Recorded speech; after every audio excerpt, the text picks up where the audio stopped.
Jared Kelnick and Teoscar Hernandez are gone, but Mitch Haniger is back. The Mariners have high hopes for Dom Canzone, and they also brought in Luke Raley. We're going to talk about those three in our corner outfield preview coming up here on the Locked On Mariners podcast. Colby, hit it. You are Locked On Mariners, your daily Seattle Mariners podcast, part of the Locked On Podcast Network, your team every day. All right. Ahoy, sailors. It is Wednesday, March 13th, 2024. This is Tiding as Allison Colby Patnode for the Locked On Mariners podcast, brought to you by Gametime.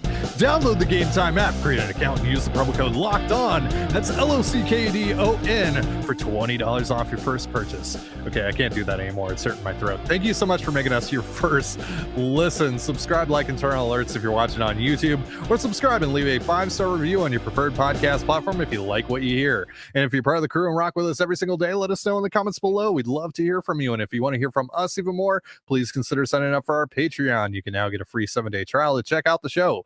The link, as well as our social accounts, is in the description of this episode. It is time to preview the corner outfield for the 2024 Mariners. And for some, including myself, this is the biggest question mark on the roster, even more so than third base. Jared Kelnick and Teoscar Hernandez are out. Mitch Haniger and Luke Raley are in. The Mariners also acquired Dom Canzone at the deadline this past year.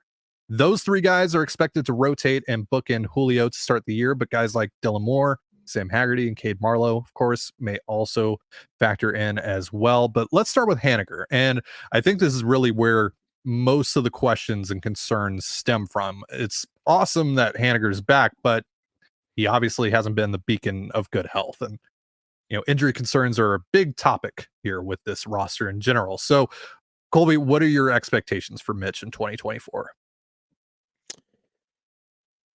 That he gets hurt, misses a significant chunk of the season, and is basically a veteran presence that the team desperately needs after it jettisoned most of its leadership group over the last couple of years.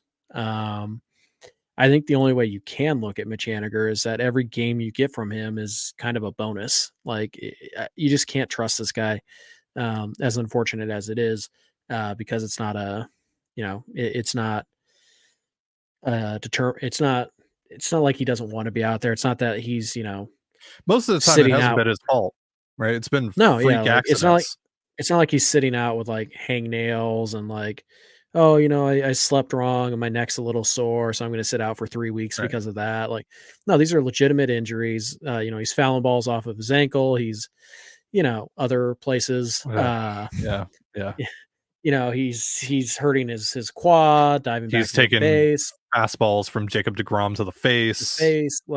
So it's not a desire issue for Mitch Haniger. It's just his body is I don't even want to say his body's fragile, because that gives the implication that he's like soft. But most of the time, it's not soft tissue issues. It's nothing like that, right? It's freak accidents that have happened. But he broke a bone in his forearm last spring.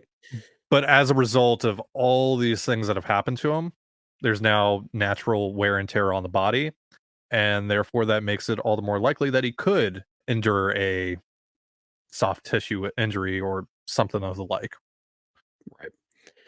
So Mitch, I think the only way you can really look at him is he's a bonus player. So sure, you have to build a lineup that doesn't require Mitch Haniger to be in it, let alone good, in order for him to make really any sense on your roster. And I feel like the Mariners, for the most part, have. I don't really have that much concern about Haniger's ability to produce when he's healthy. It's all about how often will he be healthy enough to produce. I think you just have to kind of look at Mitch as, whatever you get from him is a bonus, and he's not going to play every day, even if he's healthy. He's not going to play 4 days in a row. He's probably not going to play as much right field as you would like, ideally, but you're going to have to put him out there at some point because Mitch Garver is your primary DH. So Haniger, he should help. He certainly know that he can hit at T-Mobile Park. That's not an issue. The power most certainly plays. But obviously, he's not much of a base runner anymore. Unfortunately, not much of a defender either. He's still got a good arm. He's got a very good arm, very accurate arm, but he's not going to get to a lot of balls that he should. So yeah, you're just going to have to live with that because the bat will play. I feel pretty confident that Haniger is going to be a 110, 115 WRC plus guy, so long as he's healthy, and how long that will be, I don't know. But even if he never heads to the IL this year, he's not going to play 150 games. I mean, I think everything goes really well. You're hoping Mitch plays 80 to 90 games. Yeah, I was going to ask you what the upside of the numbers would be and what the upside of his season would be. I think like 350 plate appearances, hits 250, 315, 320 on base, slugs in the high 400s, something like in that range. So, he's not going to get enough at bats, I don't think, or at least I hope that he doesn't get enough at bats to be like the 30 home run guy we know he can. But I think that's the kind of pace you're looking at. Whatever you get from Mitch is a bonus, but I think Mitch is going to be a solid player. It's just a matter of how often can he get into the lineup to help the club. But when he's in there, I suspect he will. I'm pretty confident that he'll produce when he is actually available. Bringing Haniger in with all the turnover that has occurred on this roster over the course of this offseason, a lot of leaders going out. Mitch Haniger is necessary. We talked about this with Aaron Goldsmith when we had him on our show about a month or so ago. It was a necessary addition just from that standpoint alone. So really, no matter what you get from Mitch on the field, I think he's a valuable asset to have around. And, he's going to be a big part of this leadership group this year. And he's going to be someone that, this is still a very, very young roster.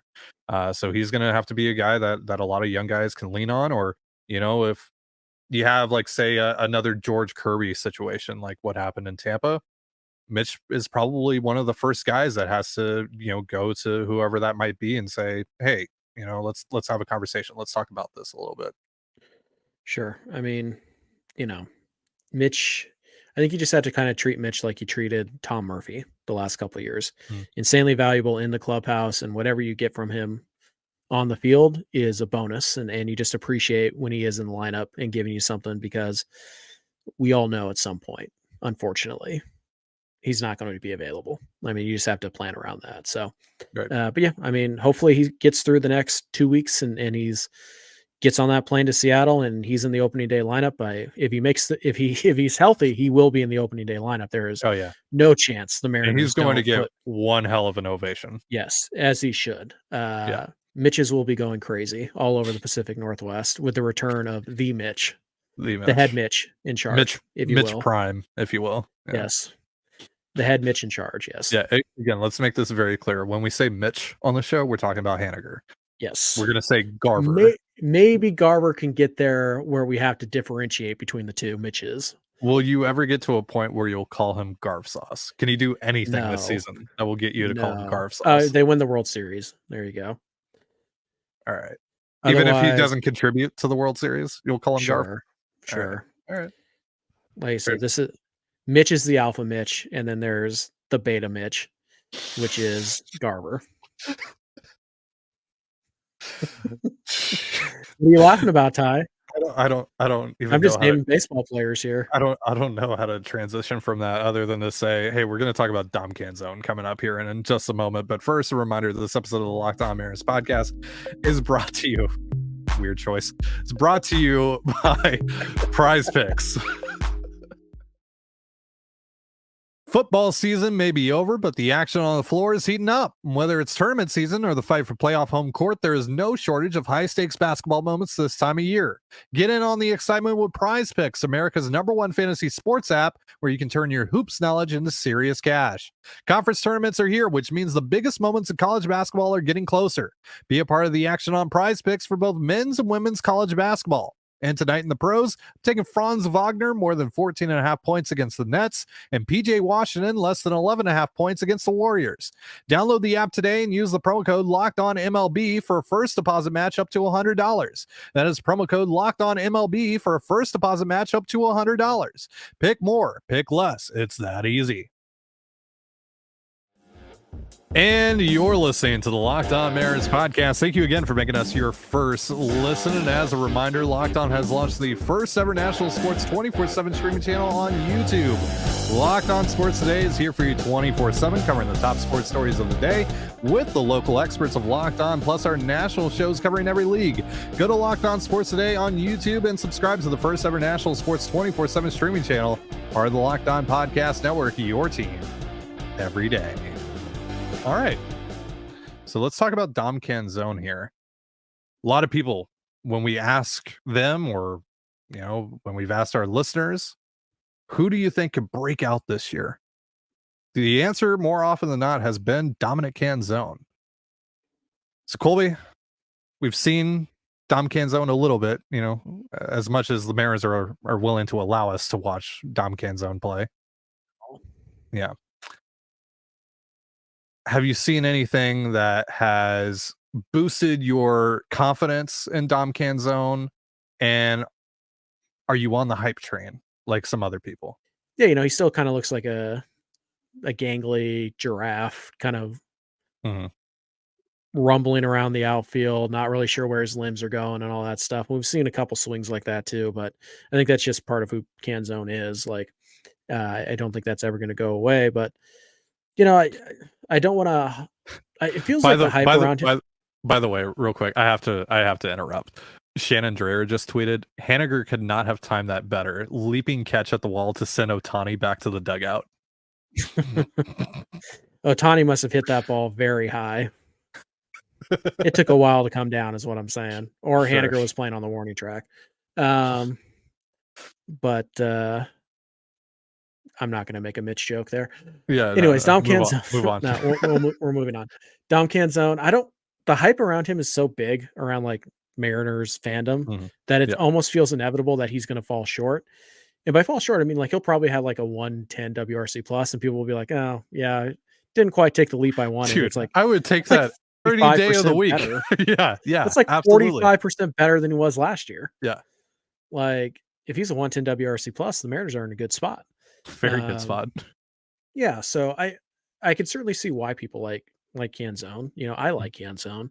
I prefer to never see him play the field, but that ship sailed. So, yeah. He totally screwed up that route, but he dove and he caught the ball. Go Glover. Anyways, Canzone is a guy who Dom Canzone's defense, Colby. I will never. But I do respect the bat. The other day, I walked into a bar and on the TV, they were doing some like top 50 MLB plays of the season or whatever. And just as soon as I happened to walk in, they were playing his the catch that he made in Tampa City, where he went over the wall. Yeah, sure. The routine catch that most guys just stop and catch the ball. Sure, routine catch. You make that catch, Colby. I probably could. If I was stationed over there, because Canzone actually surprisingly runs pretty well. Not a lot of practical application being put on the baseball field to that yet, but he actually moves pretty well for his size, and he does definitely have power. There's no denying that. The raw power is certainly there. And you look at what he's done in the minor leagues, the track record is there also. Like this is a guy who, despite some ugly swings and misses against particularly left-handed pitching, doesn't strike out. He's going to draw walks. He certainly has power. He's a pretty good athlete. There are some things to be really excited about from Canzone. So certainly the hype is understandable. I don't want to quite bank on it like the Mariners are banking on it. Like to me, the roster shouldn't have been built that Canzone was guaranteed a roster spot. And it was. Like however you want to look at this roster, it is. Like unless they bring in another guy from the outside, Canzone's going to make this opening day roster. He always was. So not a big fan of that, but I do like Canzone, and I do feel like there's a good chance that he could hit. Now, is he going to? It kind of depends on what you mean by breakout, because like again, I've seen fans out there that are like, oh, he's this year's Luke Raley, and it's like, Luke Raley was a 130 WRC plus guy last year. Yeah, like regardless of how you want to break that 170 in the first half. Yeah, it's like that's maybe a bit much, but I think I'm reasonably confident, considering the major league track record we have in front of us, that Canzone's going to improve 25-30% this year, which is significant. And he's going to have to, because he's going to be, the primary right fielder, I think, for a good chunk of this season.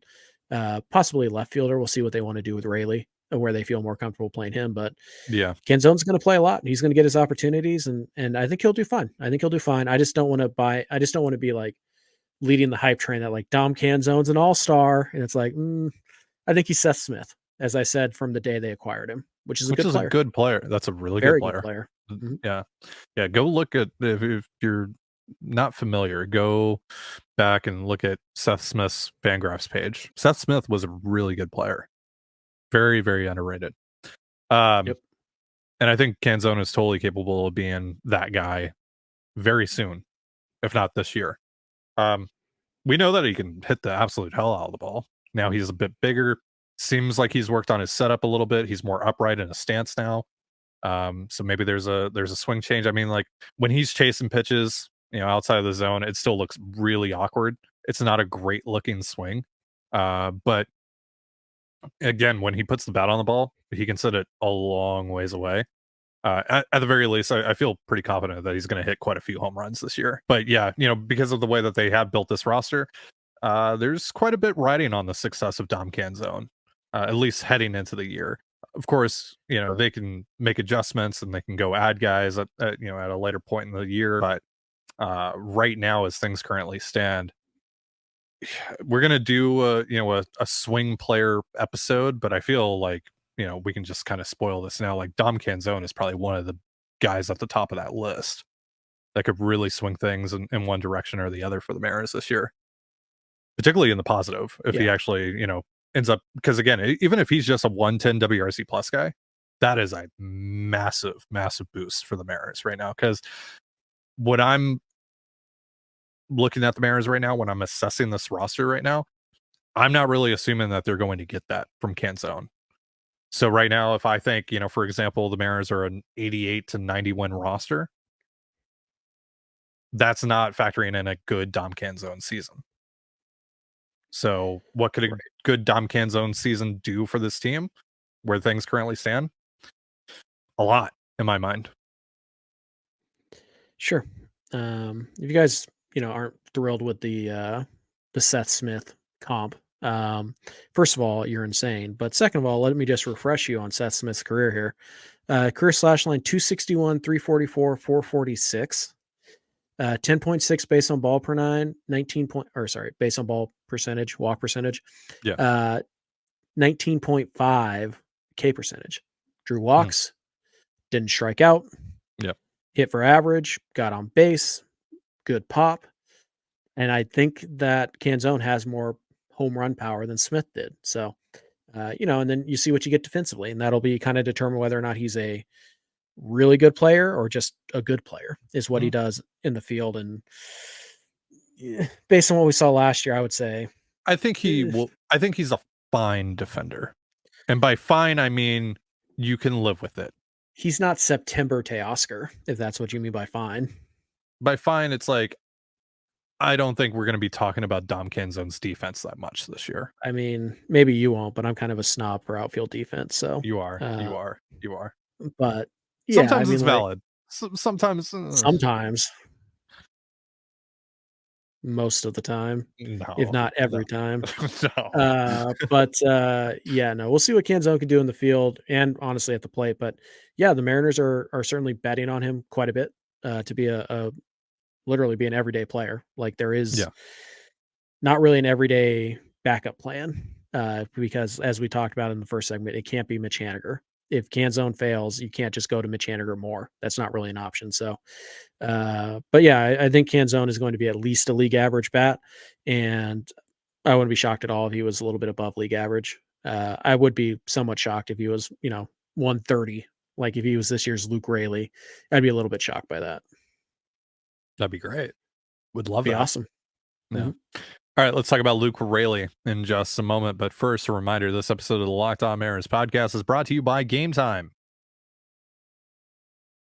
Buying tickets to your favorite events shouldn't be stressful. Gametime is a fast and easy way to buy tickets for all the sports, music, comedy, and theater near you. And with killer deals on last-minute tickets and their best price guarantee, you can stop stressing over the tickets and start getting hyped for the fun you'll have. So forget planning months in advance. Gametime has deals on tickets right up to the day of the event. Snag the tickets without the stress with Gametime. Download the Gametime app, create an account, and use promo code LOCKEDON, that's LOCKDON, for $20 off your first purchase. Terms apply. Again, create an account and redeem promo code LOCKEDON, that's LOCKDON, for $20 off. Download Gametime today. Last minute tickets, lowest price guaranteed. You're listening to the Locked On Mariners podcast. Thank you again for making us your first listen, as of course we are previewing the Mariners corner outfield situation. I'm not doing that voice forever, dude. And by the way, this is the last time we're doing this on the show for a while. This is the end of the bit. I'm saying this is the end of the bit. All right, maybe I have one more in me, but we'll save that for the end of the show. I will randomly play the music at some point throughout future podcasts. Not even every podcast, just like I just have to be ready for it. Yeah, and when you hear that music, you owe me 15 seconds of radio guy voice. Okay, but there has to be a limit on that. Like that I'm not going to abuse it. That has to be like a coupon that you exchange like here and there, right? Like a punch card, you know. Like, I'll use it sparingly, but I do control the soundboard. I mean, so do I. Let's hear, but like here, nobody says I hit it. You know what? Let's hear your radio guy voice. Welcome back to. No, that would be better for what, this one? Or no, it's this one actually. If it'll load. Is it just not going to load? Cool. Great. This is awesome. This has been an awesome use of 30 seconds. Yeah, this is going swimmingly. Anyway, let's talk about Luke Raley. How about that? You want to talk about Luke Raley? The Mariners acquired Luke Raley from the Tampa Bay Rays for Jose Caballero, of course. Raley coming off of an insane first half of 2023. Not a particularly good second half of 2023. And he's obviously not off to a good start here in spring. And we've gotten a lot of questions about, is Luke Raley wash? Is it over? Sure. All that. So of course, naturally, right? Just like it's over for Jared Kelenic down in Atlanta off of 30 at bats or whatever. So what do you think about Raley going into this year? First of all, the whole he was awful in the second half thing is a lie. He just wasn't a 170 WRC plus. Wasn't he a sub 100 WRC plus though? 93 in the second half. So slightly below league average. Right, but not awful, like livable. But yeah, it's been a very slow start for him. It was interesting. They were playing him almost exclusively at first base for the first half of spring training, which is odd. I don't know if that's just a way to get other guys more at bats, but yeah. So hopefully we see Raley more consistently in the lineup over the next few days in left field or right field, whichever one they want to play him in. Also, probably wouldn't be the worst thing in the world. The next time Julio has the day off, maybe put Luke Raley out in center field. He can manage that in short spurts if you have to. So, yeah, I'm not concerned at all about what he's done in the Cactus League. It doesn't matter. Like the stats don't matter. I can't see enough of the at bats to give you. I don't know if I've seen Luke Raley play this year. I have once, I think, maybe twice. So like, yeah.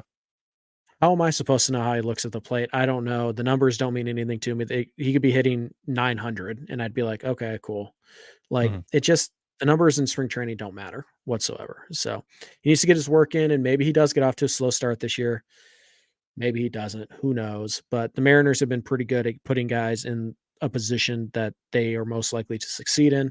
They can do the same with Raley, but Raley's got upside. You know, he had 19 home runs last year. He can steal 10 to 15 bags. He's actually a pretty decent defender in the outfield. He's your second best defensive outfielder, which says more about the rest of your outfield defense than it does about Luke Raley. But like Raley he's average out there in a corner. You know, he certainly has the type of pull power, left-handed pull power that's going to play well at T-Mobile Park. So I'm reasonably optimistic about Raley. Didn't really cost you anything to go out and get him. Jose Caballero was not going to make this team really under any circumstance. So whatever Cabby does in Tampa shouldn't influence how you feel about that trade one way or another. Like he was not going to be here. This does feel like one of those trades though, where like Cabby is going to become like a 4-win player in Tampa because Tampa, and Raley is going to have like a 1-win season. Is that really a thing? Kind of. It's probably a bit overblown, but sure. Like kind of, yeah. Like who's the player the Mariners traded to Tampa that became a star? Andrew Kittredge back in like 2017. Ryan Yarbrough that 1 year. Like those are fine, but those are relievers and Malik swing starters. Smith, technically. I mean, not really a star, but sure. I mean, Yeah. yeah, technically, I guess. Yeah. But yeah, that doesn't Mike really feel like Zunino that. made an all-star team. Sure, but didn't that have more to do with how bad catcher was that year instead of Mike really earning it? Like, not to take away from Mike. Happy retirement, Mike. Mike But yeah, Zunino is good, et cetera, et cetera, yeah, et cetera. it just, it doesn't really happen all that much. But look, we'll see what happens there. I know I'm not tracking Jose Caballero's numbers like some of you guys are tracking Jared Kelnick, which, by the way, get a new hobby. You'll be a lot happier for it. But yeah, I'm not worried about Raley's numbers.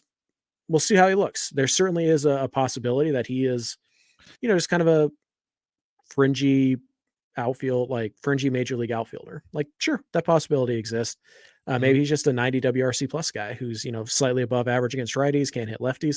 Although there's very little evidence to suggest he just flat out can't hit left-handed pitching. So we'll see what the Mariners want to do with that. If they just want to give him those at bats against lefties early, or if they, want to try and strictly platoon him. But I'm still reasonably confident that, Luke Raley is not going to be a problem for the Mariners in 2024. So on the topic of the righty lefty splits, when Haniger is in the lineup, who do you think they're going to start of the two lefties in Canzone and Raley? Who's getting that third outfield spot primarily? Probably comes down to matchup, who's on the mound, like what type of arsenal they have and how they like to attack hitters. So they'll play matchup that way. But I think early on, I think it'll be Raley just because he's a little bit better defensively. But I don't know. That's an interesting question. It'll probably tell us a lot about how the Mariners feel about Raley, because we know the Mariners love Dominic Canzone. So if they're playing Luke Raley over him, then they obviously feel pretty comfortable that Raley's going to hit. But again, Haniger, I mean, don't bank on any games, but at most, Haniger is probably going to play 3 games a week. So it's not going to be a huge deal. They'll probably, again, just play matchup based on who's pitching that day. But I think I'd probably give Raley the first nod just because he's actually produced at the big league level, whereas Canzone really hasn't. But we'll see what they do, and that will probably tell us a lot about the pecking order and how the Mariners view Canzone versus Raley. So let's quickly talk a little bit about what's behind these guys now, in case injuries happen, lack of performance, etc. Cade Marlowe is probably the first guy up. Right. You have made a complete heel turn in the last calendar year on Cade Marlowe. I remember this time last year, you were like, he's in his mid-20s. He has strikeout issues down in Double-A. This guy's probably not even a major leaguer. And now you're like, Cade Marlowe should be on the roster. Are you sure I wasn't talking about Jonathan Clase? Well, that's now your Cade Marlowe. So everybody just goes up or wrong. Okay. Right. Yeah. Look, Marlowe's made some changes to his swing. The strikeouts got a lot better in Tacoma, and then he came up and he was fine for a couple weeks. And then he got sent back down. He never got the call back up. So yeah, I kind of like Marlowe. There's power there. There's speed there. He can play center field. It doesn't look pretty, but he can play a pretty good corner outfield. Like, he catches the ball, just kind of an adventure how he does it sometimes. But yeah, I like Cade Marlowe. I think there's a legitimate, fourth outfielder there. Maybe you're even an more everyday of player. you're more of a snob when it comes to outfield defense than I am with CGI and Marvel movies. I don't know. Dom Canzone's defense is your Black Widow helicopter scene. First of all, I hate that scene too, so you might want to pick a different one. But no, like I don't think so. But I like Marlowe. He's a good defender. Like, yeah. So and he's also probably your second most legitimate center field option in the entire organization, which not great. Like, granted, that's not great, but it is what it is. So I like Marlowe. He's the guy right now. He clearly passed Deloach. He clearly passed Trammell. He passed Kelnick. Like, Cade Marlowe today is better than Jared Kelnick ever was. Maybe not ever will be, but ever was. Yeah, Cade Marlowe's a better major leaguer. Cade Marlowe wasn't better than April Kelnick. Even that 2-week stretch wasn't better than April Kelnick. April Kelnick was on another level. That's fair. April Kelnick was good. Yeah. That one September Kelnick, like those 2 weeks in September. Yeah. That was Okay, yeah. so there's been 6 weeks of Kelnick Yeah. over the Yeah. course of 1,000 plate appearances or whatever. He was pretty good. Jared Kelnick catching strays once again. By the way, you guys, maybe it's not you guys specifically, but Mariners fans in general are obsessed with Jared Kelnick. The fact that our random Mailbag Monday episode where we had Jared Kelnick in the title is basically doing the same numbers that our interview with literally Jerry Dipoto. That's insane. Jared Kelnick is the Mariner fan version of like when you break up with somebody and you're like, I don't think about them at all, but you drive by their house at night to see if the lights are on. Like that's how Mariner fans are like treating Jared Kelnick right now. It's weird. I'm a little concerned for you guys. The only reason I know that Jared Kelnick is struggling is because you guys keep on updating us. Yeah, it's because I keep on seeing retweets. Yeah. Yeah. It's like, oh, he's hitting 067. I'm like, who's tracking this? Who has the time? Anyways. A lot of people to answer that question. I podcast for a full-time job and I still don't feel like I have time to track Jared Kelnick at bats in spring training. That's a level of petty that I am looking at and going like, that's a bit much. Right. That is saying something. Take a look in the mirror. I'm saying you're being too petty. Take a look in the mirror and you might see that face staring back at you.